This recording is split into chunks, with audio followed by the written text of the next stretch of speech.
In the very first week of spring training 2021, Shane Bieber gets COVID, Frankie Montas gets COVID, Sean Murphy, his teammate, suffers a collapsed lung, and then JT Realmuto breaks his thumb.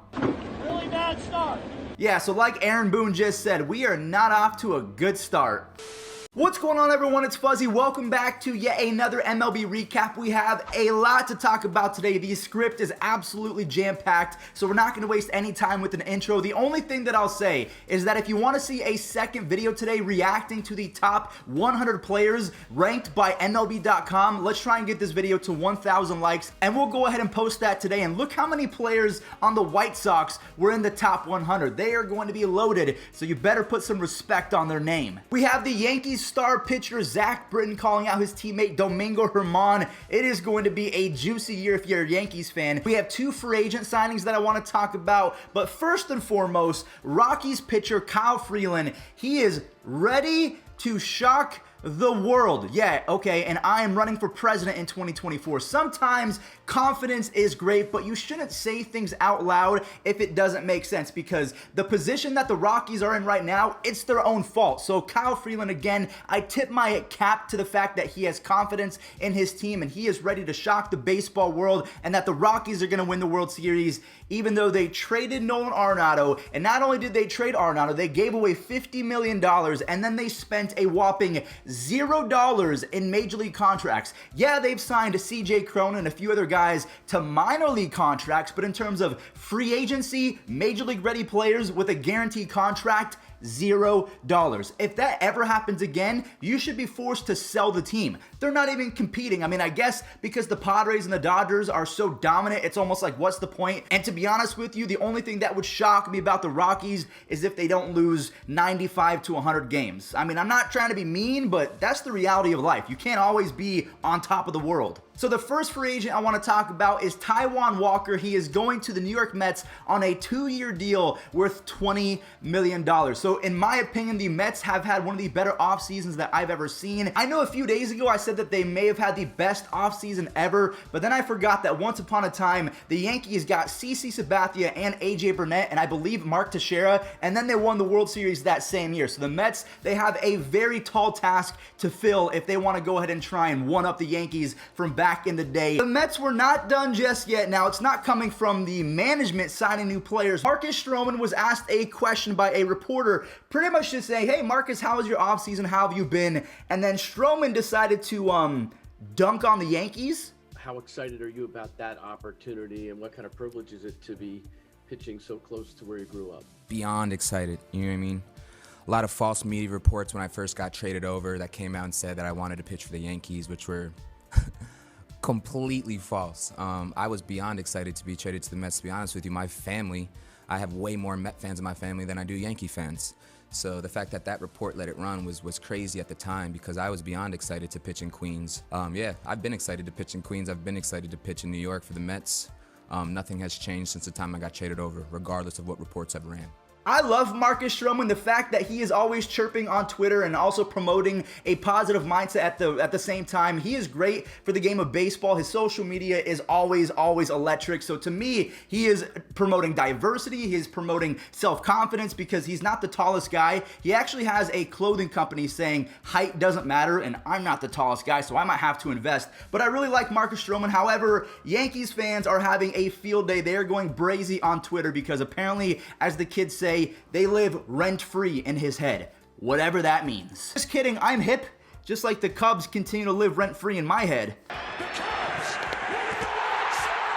Now we're going to stay on the drama train, because Zach Britton, the star left-handed reliever for the Yankees, in my opinion, he is one of the more underrated relievers in all of baseball. We talked about him a lot when he was the closer for the Orioles, when he had a .5 ERA or something crazy like that back in 2015-14. I don't remember, but he has been so good over the course of his career with a sub-3 ERA. So when he speaks, I tend to listen, because he's a senior player. He's a veteran. He's going to speak, and I'm going to listen. And he called out his teammate, Domingo, pretty much saying that his behavior off the field should not be welcomed in professional baseball, and that he can't choose his teammates. This is pretty damning in my opinion. Does he need to talk to you guys as teammates, or something you need to see from him, a change personally How do you guys, like, I guess, receive him back as a teammate? I don't think he, owes anything to me. I think it's, off the field stuff that he needs to take care of. I think, sometimes you don't get to control who your teammates are, and that's the situation. I don't agree with what he did. I don't think it has any place in the game.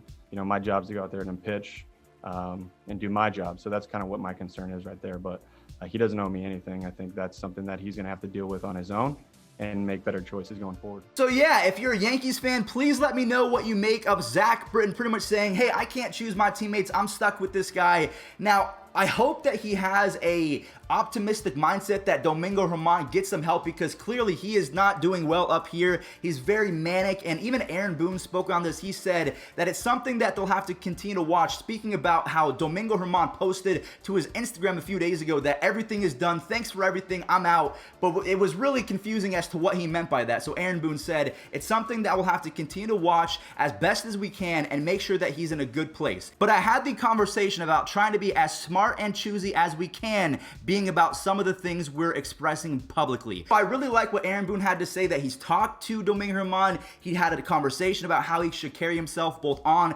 and off the field, whereas Britton kind of said, yo, he owes me nothing. I'm kind of forced to be stuck as a teammate with him, and that's that. So Boone is definitely being the manager and kind of the builder of bridges, but we'll have to wait and see what Britton and Domingo Germán do, because that's spicy. Now, one more story about the Yankees that I definitely want to bring up. I do not want to miss it. Clint Frazier is finally getting what he deserves. He has been named the starting left fielder for the Yankees, and I could not be happier for him. He has been raking over the last 2, maybe 3 years. His defense wasn't that great in his rookie season, but all of a sudden in 2020, he was playing gold glove caliber defense. I'm not sure if that's going to stand. Maybe he's going to be average for the rest of his career, but he deserves to be the left fielder. What does this mean for Brett Gardner? Probably not good things. Oliver Perez has signed a contract with the Indians, so he is re-signing and going back to Cleveland. Now, one more thing about Cleveland that I want to talk about. Shane Bieber has tested positive for the COVID. Now, apparently he is suffering mild symptoms, and he's going to be back in Arizona in the next few weeks, so it's not anything that we should be worried about. But to me, I mean, considering I've had family members that have had COVID and they've had lasting side effects, and even a year ago, Yohan Moncada, he tested positive, and then he was not the same player like he was in 2019 when he bursted onto the scene and was almost an MVP candidate. So to me, I am a little bit worried. Is he going to have lung issues? Is he going to have heart issues like Eduardo Rodriguez had back in 2020 with the Red Sox, something called myocarditis? Now, moving on to another player that unfortunately has tested positive, Frankie Montas, and then his teammate Sean Murphy suffered a collapsed lung. So the A's are going through it right now in terms of injuries. Now, if you're a fantasy nut, I want you guys to pay attention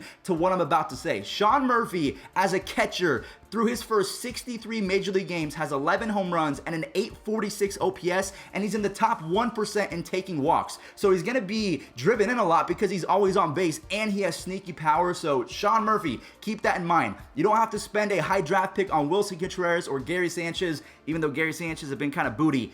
Sean Murphy is going to be your guy. Now, we're going to stay on the subject of injuries, but this is actually going to be a more optimistic approach because these are players that are coming back from injuries. Mike Soroka, 6 months after suffering a tear to his Achilles, he is feeling great. And also, speaking of the Achilles, Kevin Durant is performing at an elite MVP level in the NBA. So 10 to 15 years ago, this would have been a death sentence for any athlete. But I truly believe that medicine and technology have advanced so much faster than we expected, and maybe this Achilles injury is not as bad after the new and improved surgeries. So yeah, Mike Soroka's feeling great. And also, Shohei Ohtani threw a bullpen session, and it is reported that he is feeling 100%. To me, that is the best news of the offseason. A healthy Shohei Ohtani is one of the most exciting baseball players ever. He can throw 100 and he can hit a baseball 500 feet. Not many guys can do that. Now, the final subject in today's video, another LA team, but this is not the Angels. Obviously, we're talking about the Dodgers.